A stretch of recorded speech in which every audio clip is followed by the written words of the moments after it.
오늘 본문 속에서는 북쪽 이스라엘의 군대 장관이었던 아브넬의 죽음의 사건을 기록하고 있습니다. 다윗은 아브넬이 모든 통일 왕국의 왕이 될 수 있도록 자기가 힘을 다해서 돕겠다 라고 약속을 하고 그의 어떤 자리와 또 그 밑에서 다윗 밑에서 그 약속을 보장하고 그를 평안히 돌려보냈습니다.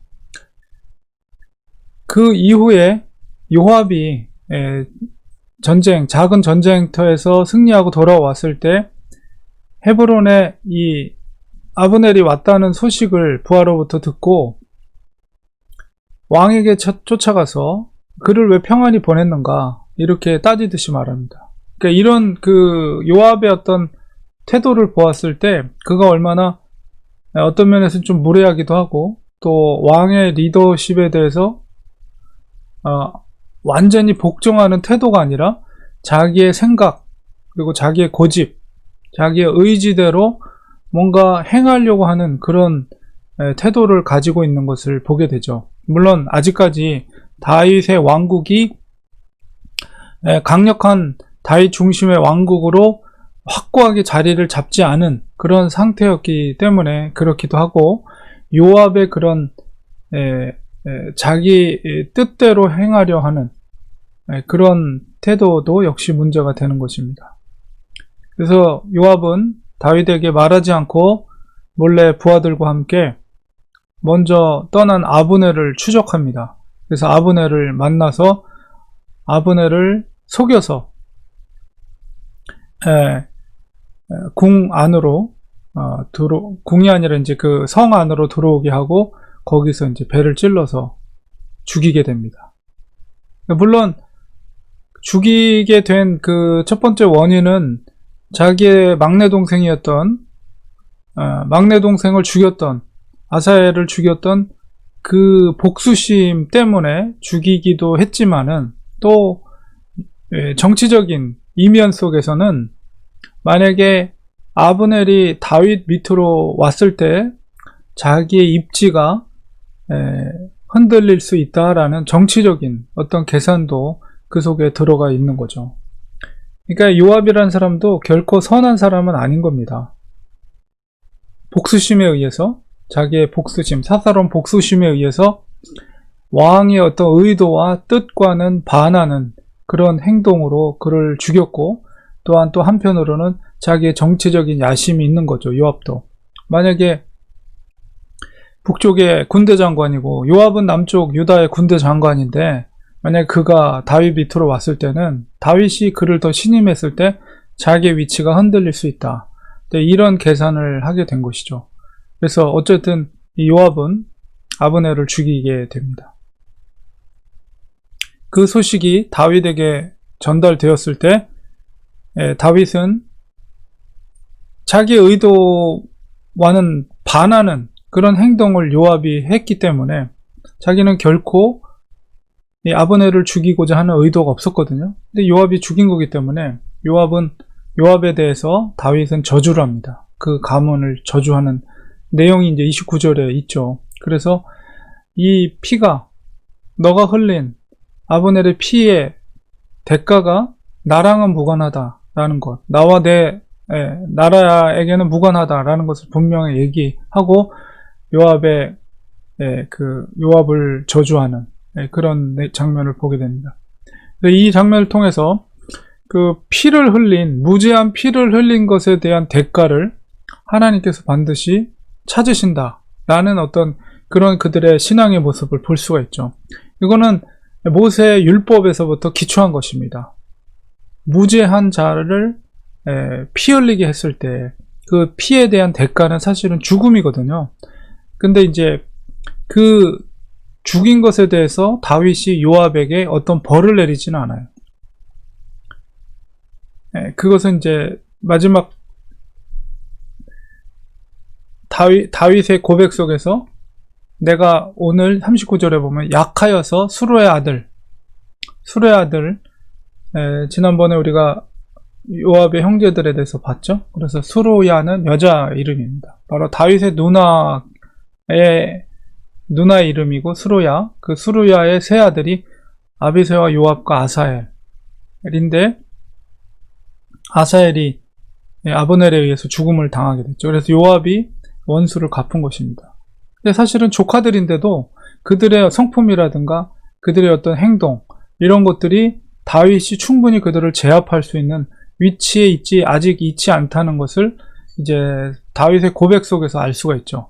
오늘 약하여서 이 스루의 아들인 이 사람들을 제어하기가 너무 어려우니 여호와는 악행한 자에게 그 악한 대로 갚으실지로다.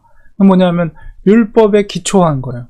사실은 원칙대로 했다면 다윗이 원칙대로 해야 했다면 요압을 죽여야 되는 것이 마땅한데도 다윗은 그를 죽이지 않습니다.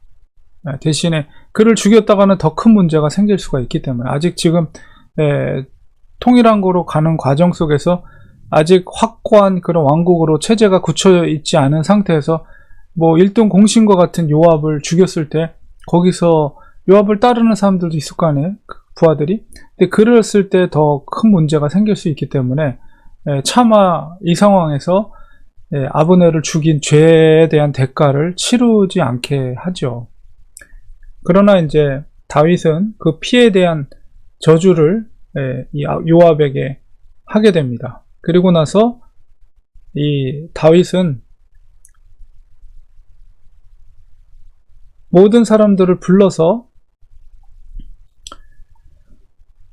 31절에 보면 다윗이 요압도 부르고 사실 요압이 죽인 건데도 요압도 부르고 자기와 함께 있는 모든 백성에게 너희는 옷을 찢고 굵은 배를 띠고 아브넬 앞에서 애도하라. 그리고 다윗도 그렇게 애도를 하면서 아브넬을 헤브론에 장사하고 아브넬의 무덤 앞에서 왕이 소리를 높여서 막 울게 되었을 때 백성들은 그때까지만 해도 이 아브넬을 죽인 것이 왕의 뜻이라고 이렇게 생각하고 있었어요. 왜냐하면 당연한 거죠. 요압이 다윗의 바로 군대 장관인데 요압이 아브넬을 죽였기 때문에 이거 반드시 다윗의 명령에 의해서 요압이 행한 것이다 라고 생각하게 되죠. 그러면 그렇게 됐을 때에 아브넬을 나름대로 존중하던 그 유다의 백성들이 이 다윗에 대해서 얼마나 어떻게 생각하겠어요? 아, 무자비한 왕이구나 결국 이렇게 생각할 텐데 아브넬의 무덤 앞에서 그리고 모든 부하들을 불러놓고 옷을 찢고 거기서 애도하며 또한 아브넬의 무덤 앞에서 왕이 금식하며 울고 있을 때 백성들이 그리고 거기서 또 애가를 불러서 노래를 부릅니다. 아브넬을 위해서 다윗이 그런 장면들을 보고 또 그날 금식을 하면서 그 아브넬의 앞에서 진정으로 슬퍼하고 있는 다윗의 모습을 보고 36절에 보니까 온 백성이 보고 기뻐했다. 왜냐하면 저게 아브넬을 죽인 것이 왕이 명령한 것이 아니고 바로 요압이 자기의 동생의 죽음에 대해서 개인적으로 사사로이 복수를 행한 것이구나 라는 어떤 그 분명한 의도를 백성들이 파악하게 된 거예요. 그래서 기뻐했다라고 표현한 것입니다. 그리고 37절에 이날에야 온 백성과 온 이스라엘이 넬의 아들 아브넬을 죽인 것이 왕이 한 짓이 아닌 줄을 알았다. 그래서 백성들이 다시 한번 다윗 왕을 새롭게 보는 거죠. 저분은 자비로우신 분이구나. 저분은 결코 정치적인 정적들을 그렇게 죽음으로 대하는 분이 아니구나. 이런 것을 백성들이 알게 되는 거죠. 진정한 정말 진정한 리더십은 그런 사람을 칼로 다스리는 리더십이 아니라 중심에서 우러나오는 존경과 존중과 그의 인격을 우러르는 그런 팔로우들이 있을 때 그 조직이 건강한 조직이 되고 건강한 왕국이 될 수가 있는 거죠. 그래서 이 통일왕국으로 가는 데 있어서 다윗이 어떤 리더십을 갖고 있는 왕인가를 다시 한번 백성들이 알게 되는 계기가 되는 사건이 되었습니다.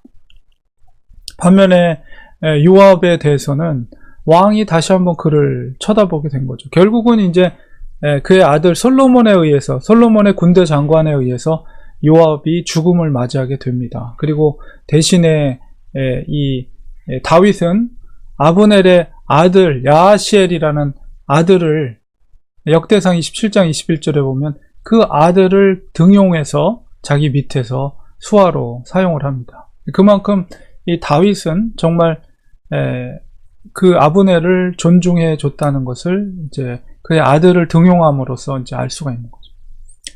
그래서 이 과정 속에서 결국 무비보셋, 북쪽의 왕이었던 무비보셋과 아브넬의 관계 속에서 아브넬에게 권력을 갖고 있게 된 상황에서 아브넬이 이제 죽음을 맞이하게 되니까 남아있는 건 무비보셋 혼자 남게 되는데, 무비보셋은 종이 오랑이 같은 존재예요. 그러니까 아브넬이 죽었다는 소식을 들었을 때 정말 사시나무 떨듯이 떨게 됩니다. 자기를 보호해주고 지켜줄 사람이 없기 때문에. 결국은 이제 사울 가문이 무너지게 되고 이제 다윗에 의한 통일왕국으로 이끌어지는 그런 과정이 이제 진행되는 과정 속에서 이런 사건이 벌어지게 되었다는 것을 보게 됩니다. 그리고 항상 이스라엘의 국가는 하나님의 율법에 기초한 나라이기 때문에 다윗은 항상 함부로 칼을 들어서 사람을 죽이는 일들을 행하지 않고 어떻게든 평화적으로 하려는 방법을 쓰려고 하는 것은 하나님의 말씀에 대한 존중과 순종의 의도라는 것을 우리가